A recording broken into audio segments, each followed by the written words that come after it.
नाग पंचमी की सबसे प्राचीन कथा जब नाग देव बने भाई।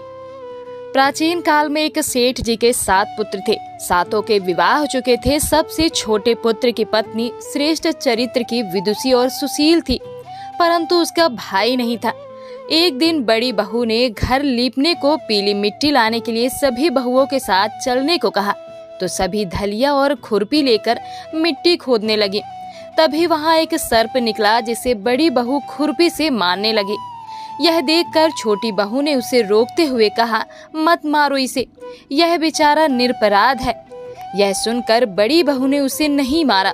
तब सर्प एक और जा बैठा। तब छोटी बहू ने उससे कहा, हम अभी लौट कर आते हैं, तुम यहाँ से जाना मत। यह कहकर वह सबके साथ मिट्टी लेकर घर चली गई और वहाँ कामकाज में फंसकर सर्प से जो वादा किया था उसे भूल गई। उसे दूसरे दिन वह बात याद आई तो सबको साथ लेकर वहाँ पहुंची और सर्प को उस स्थान पर बैठा देखकर बोली, सर्प भैया नमस्कार। सर्प ने कहा, तू भैया कह चुकी है इसलिए तुझे छोड़ देता हूँ, नहीं तो झूठी बात कहने के कारण तुझे अभी डस लेता। वह बोली, भैया मुझसे भूल हो गई, उसकी क्षमा मांगती हूँ।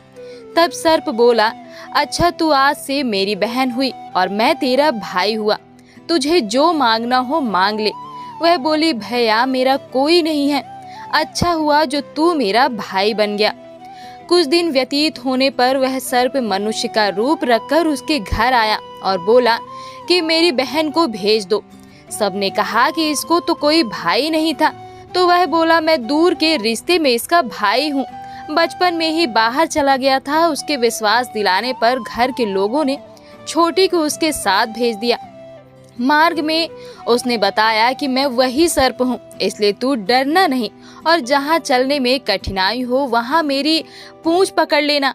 उसके कहे अनुसार ही किया और इस प्रकार वह उसके घर पहुँच गई। वहाँ के धन ऐश्वर्य को देखकर वह चकित हो गई। एक दिन सर्प की माता ने उससे कहा, मैं एक काम से बाहर जा रही हूँ, तू अपने भाई को ठंडा दूध पिला देना। उसे यह बात ध्यान न रही और उससे गर्म दूध पिला दिया, जिसमें उसका मुख बेतरह जल गया। यह देखकर सर्प की माता बहुत क्रोधित हुई, परंतु सर्प के समझाने पर शांत हो गई। तब सर्प ने कहा कि बहन को अब उसके घर भेज देना चाहिए। तब सर्प और उसके पिता ने उसे बहुत सा सोना चांदी जवाहरात वस्त्र भूषण आदि देकर उसके घर पहुंचा दिया। इतना ढेर सारा धन देखकर बड़ी बहू ने ईर्ष्या से कहा, भाई तो बड़ा धनवान है, तुझे तो उससे और भी धन लाना चाहिए। सर्प ने यह वचन सुना तो वह वस्तुएं सोने की लाकर दे दी। यह देखकर बड़ी बहू ने कहा, इन्हें झाड़ने की झाड़ू भी सोने की होनी चाहिए। तब सर्प ने झाड़ू भी सोने की लाकर रख दी। सर्प ने छोटी बहू को हीरा मणियों का एक अद्भुत हार दिया था। उसकी प्रशंसा उस देश की रानी ने भी सुनी और वह राजा से भी बोली कि सेठ की छोटी बहू का हार यहाँ आना चाहिए। राजा ने मंत्री को हुक्म दिया कि उससे वह हार लेकर शीघ्र उपस्थित हो। मंत्री ने सेठ जी से जाकर कहा कि महारानी जी छोटी बहू का हार पहनेंगी, वह उसे लेकर मुझे दे दो। सेठ जी ने डर के कारण छोटी बहू से हार मंगाकर दे दिया। छोटी बहू को यह बात बुरी लगी।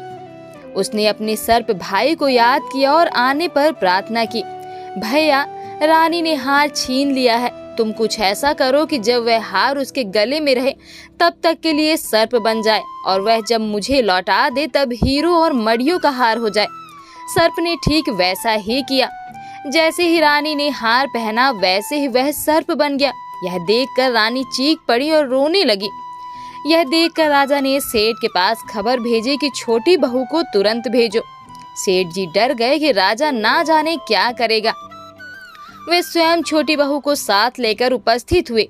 राजा ने छोटी बहू से पूछा, तूने क्या जादू किया है, मैं तुझे दंड दूंगा। छोटी बहू बोली, राजन धृष्टता क्षमा कीजिए, यह हार ही ऐसा है कि मेरे गले में हीरो और मड़ियों का रहता है और दूसरे के गले में सर्प बन जाता है। यह सुनकर राजा ने वह सर्प बना हार उसे देकर कहा, अभी पहन कर दिखाओ। छोटी बहू ने जैसे ही उसे पहना वैसे ही हीरो मड़ियों का हार हो गया। यह देखकर राजा को उसके बात का विश्वास हुआ और उसने प्रसन्न होकर उसे बहुत सी मुद्राएं भी पुरस्कार में दी। छोटी वह अपने हार और इन सहित घर लौट आई। उसके धन को देखकर बड़ी बहू ने ईर्ष्या के कारण उसके पति को सिखाया कि छोटी बहू के पास कहीं से धन आया है। यह सुनकर उसके पति ने अपनी पत्नी को बुलाकर कहा, ठीक ठीक बता कि यह धन तुझे कौन देता है। तब वह सर्प को याद करने लगी। तब उसी समय सर्प ने प्रकट होकर कहा, यदि मेरी धर्म बहन के आचरण पर संदेह प्रकट करेगा तो मैं उसे खा लूंगा। यह सुनकर छोटी बहू का पति बहुत प्रसन्न हुआ और उसने सर्प देवता का बड़ा सत्कार किया। उसी दिन से नाग पंचमी का त्योहार मनाया जाता है और स्त्रियां सर्प को भाई मानकर उसकी पूजा करती हैं।